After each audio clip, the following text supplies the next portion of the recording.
Bihar board 11th admission 2025 यानी inter admission session 2025-27 के तहत 11th क्लास में एडमिशन कब होगा, 11th क्लास में एडमिशन कब होगा, साथ ही साथ जो OFSS के पोर्टल से 11th एडमिशन के लिए ऑनलाइन अप्लाई लिया गया उसका फर्स्ट मेरिट लिस्ट कब आएगा। फर्स्ट मेरिट लिस्ट के साथ साथ इंटीमेशन लेटर कहें या फिर एडमिशन लेटर कहें, ये कब आएगा। क्योंकि देखिए जो ऑनलाइन अप्लाई करने का डेट है वो ओवर हो चुका है, अभी तक फिलहाल इसको बढ़ाया तो नहीं गया। अभी जब मैं ये वीडियो रिकॉर्ड कर रहा हूँ तब तक ये जो डेट था 11th एडमिशन के लिए ऑनलाइन अप्लाई करने का, ये इसको बढ़ाया नहीं गया, एक्सटेंड नहीं किया गया। तो इस पे कई सारे सवाल उठते हैं। बहुत सारे ऐसे भी बच्चे हैं जो किसी ऐसे बोर्ड से हैं जिन्होंने 10th तो ऐसे बोर्ड से किया जहां अभी तक जिसका रिजल्ट नहीं आया है। तो क्या ऐसे बच्चे 11th एडमिशन के लिए अप्लाई नहीं कर पाएंगे? क्या ऐसे बच्चे अगर बिहार बोर्ड से 11 करना चाहते हैं, इंटर करना चाहते हैं, तो क्या उनका एडमिशन नहीं होगा?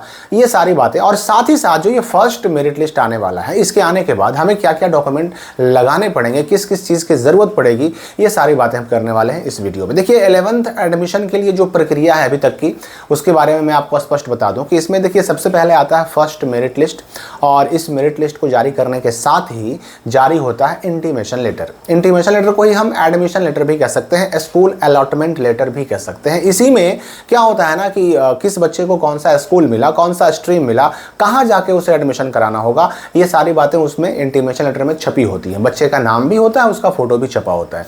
तो जिस बच्चे का ये इंटीमेशन लेटर जारी होगा, समझिए कि उसी का केवल एडमिशन होगा। अभी तक जो आपने ऑनलाइन अप्लाई किया, ये तो एडमिशन के लिए केवल एप्लीकेशन था, ऑनलाइन अप्लाई फॉर्म था, अभी आपका एक्चुअल एडमिशन हुआ नहीं है। असल में अगर देखा जाए तो एडमिशन आपका स्कूल में हुआ नहीं है, अभी आप जाकर कहीं पर क्लास नहीं कर सकते। तो फर्स्ट मेरिट लिस्ट आने के बाद आपका एडमिशन होगा। अब उसमें भी है कि सारे बच्चे, ऐसा नहीं कि सारे के सारे बच्चे जो है फर्स्ट मेरिट लिस्ट में ही एडमिशन उनका हो जाएगा। कुछ बच्चे बच भी जाते हैं जिनके लिए सेकंड मेरिट लिस्ट आता है, फिर कुछ बच्चे बच जाते हैं तो थर्ड मेरिट लिस्ट आता है, फिर कुछ बच्चे बच जाते हैं तो फिर स्पॉट एडमिशन का भी डेट आता है। मैं आपको बता दूं कि इससे पहले बिहार के शिक्षा विभाग की तरफ से बिहार स्कूल एग्जामिनेशन बोर्ड को एक निर्देश दिया गया कि जितनी जल्दी हो सके 11th एडमिशन की प्रक्रिया को पूरा किया जाए। कारण क्या है कि जो 10th बच्चे जो बिहार बोर्ड से जिन्होंने मैट्रिक किया, उनका रिजल्ट तो मार्च में ही आ गया था। अब मार्च लास्ट होते होते रिजल्ट जरूर आ गया, लेकिन आज तक इन बच्चों का एडमिशन नहीं हो सका, और एडमिशन नहीं हो सका तो इस कारण से आज तक उनका 11 का क्लास शुरू नहीं हो सका। उनका जो है पढ़ाई, उनके क्लासेज में उनकी पढ़ाई शुरू नहीं हो पाई, सिलेबस शुरू नहीं हो पाए। इसलिए शिक्षा विभाग ने बिहार बोर्ड को निर्देश दिया कि जितनी जल्दी हो सके 11th के एडमिशन की प्रक्रिया पूरी की जाए और जितनी जल्दी हो सके 11 का क्लास शुरू किया जा सके। तो इसलिए ये तो तय है कि इस बार हर साल के मुकाबले 11th का एडमिशन जल्दी शुरू भी होगा, जल्दी पूरा भी होगा, फर्स्ट मेरिट लिस्ट भी जल्दी आएगा। लेकिन कब आएगा तो मैं आपको बता दूं स्पष्ट कि देखिए पिछले साल की अगर हम बात करें तो पिछले साल 8 जुलाई को आया था फर्स्ट मेरिट लिस्ट, 8 जुलाई।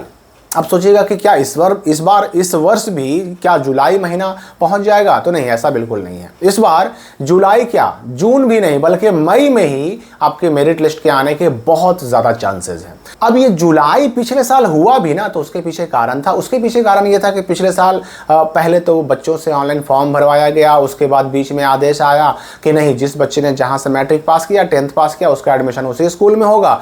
फिर इस नियम को रद्द भी किया गया और इस चक्कर में काफ़ी लेट हो गया था। इसलिए फर्स्ट मेरिट लिस्ट आने में पिछले साल देर हुई थी और एडमिशन की प्रक्रिया पूरी होने में भी देर हुई थी। इस बार ऐसा कोई मामला तो है नहीं। आपने जो OFSS के पोर्टल से 11th एडमिशन 2025 के लिए ऑनलाइन अप्लाई किया, ऑनलाइन एप्लीकेशन फॉर्म भरा, उसमें जो आपने चॉइस चुने, जो ऑप्शन डाले, जो स्कूलों का विकल्प चुना, उसके हिसाब से फर्स्ट मेरिट लिस्ट में आपको स्कूल अलॉट किए जाएंगे। अब देखिए इसमें डिपेंड करता है कि जो डेट खत्म हुआ अप्लाई करने का, इस डेट को अगर जल्द में इधर 1-2 दिन 4 दिन के अंदर अगर नहीं बढ़ाया गया तो 3-4 दिन के अंदर आपका मेरिट लिस्ट भी आ जाएगा। अगर डेट को नहीं बढ़ाया गया तो फर्स्ट मेरिट लिस्ट आ जाएगा, इतना तय मानिए। और फर्स्ट मेरिट लिस्ट आएगा तो उसमें मैक्सिमम बच्चों का एडमिशन हो भी जाएगा। अब यहाँ पर वो बच्चे सोचेंगे कि जिनका अभी तक रिजल्ट ही नहीं आया, ऐसे बच्चे जिनके बोर्ड में 10th का रिजल्ट अभी आउट हुआ ही नहीं है, पब्लिश हुआ ही नहीं है, तो मैं बता दूं कि ऐसे बच्चों के लिए स्पेशल मौका मिलता है हर साल, इस साल भी मिलेगा। आपका रिजल्ट अगर लेट हो रहा है तो आपके 10th के रिजल्ट के बाद फिर से एक डेट आएगा OFSS पर 11th एडमिशन के लिए ऑनलाइन अप्लाई करने का, फिर से एक मौका मिलेगा। और उस मौके में जो है सिर्फ ऐसा नहीं कि दूसरे बोर्ड वाले CBSE वाले हों या फिर अदर किसी स्टेट के बोर्ड वाले हों, बल्कि बिहार बोर्ड के भी अगर ऐसे छात्र कोई हैं जिनका किसी कारण से 11th एडमिशन के लिए ऑनलाइन फॉर्म भरना छूट गया है तो वो भी फॉर्म भर सकेंगे और उनका भी एडमिशन हो सकेगा। ठीक है, तब तक अगर फर्स्ट मेरिट लिस्ट आ गया तो उनका फर्स्ट मेरिट लिस्ट में नहीं होगा, सेकंड में होगा, थर्ड में होगा, स्पॉट में होगा, लेकिन होगा जरूर। तो ऐसे बच्चे परेशान ना हो, जिनका रिजल्ट नहीं आया वैसे बच्चे परेशान ना हो। अब रही बात कि जो मैंने अभी अभी कहा कि अगर ये जो डेट खत्म हुआ, अगर ये 1-2 दिन के अंदर नहीं बढ़ता है तो ये 2-3 दिन के अंदर अंदर आपका जो है ना फर्स्ट मेरिट लिस्ट ही आ जाएगा। और जैसे ही फर्स्ट मेरिट लिस्ट आएगा आपको करने हैं 2 काम। पहला काम तो ये करना है कि अगर आपने खुद से फॉर्म भरा है तो भी, और या फिर अगर आपने साइबर कैफे से फॉर्म भरवाया तो भी, आप OFSS के वेबसाइट पर जाइए। वेबसाइट पर जाने के बाद वहाँ पर स्टूडेंट लॉगिन का ऑप्शन मिलेगा। स्टूडेंट लॉगिन में जाइए, वहाँ पर लॉगिन ID पासवर्ड डालिए जो आपको मैसेज के थ्रू मिला है। ये आपको ऑनलाइन करते वक्त साइबर कैफे वालों ने भी दिया होगा।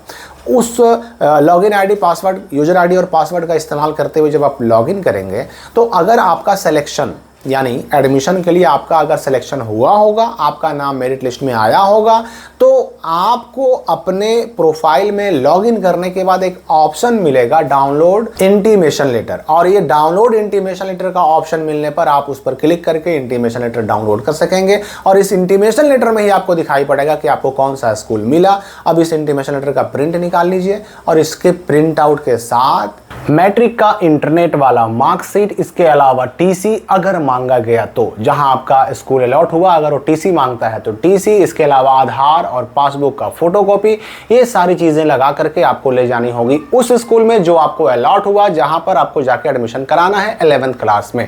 अब यहाँ पर यह समझ लीजिए कि वहां पर फिर से पैसे लगेंगे 900, 1000, 1100, 1200, ये इसमें से कोई भी राशि इस बीच में आपको लग सकती है। और ये भी याद रहे कि इसी इंटीमेशन लेटर पर एक डेट भी रहता है, एक टाइम लाइन, टाइम फ्रेम भी रहता है कि इस डेट से इस डेट तक आपको एडमिशन कराना है। मोस्टली ये 7-8 दिनों का टाइम देता है कि 7-8 दिनों के अंदर आपको उस स्कूल में जाकर के एडमिशन कराना होगा जो आपको अलॉट किया गया।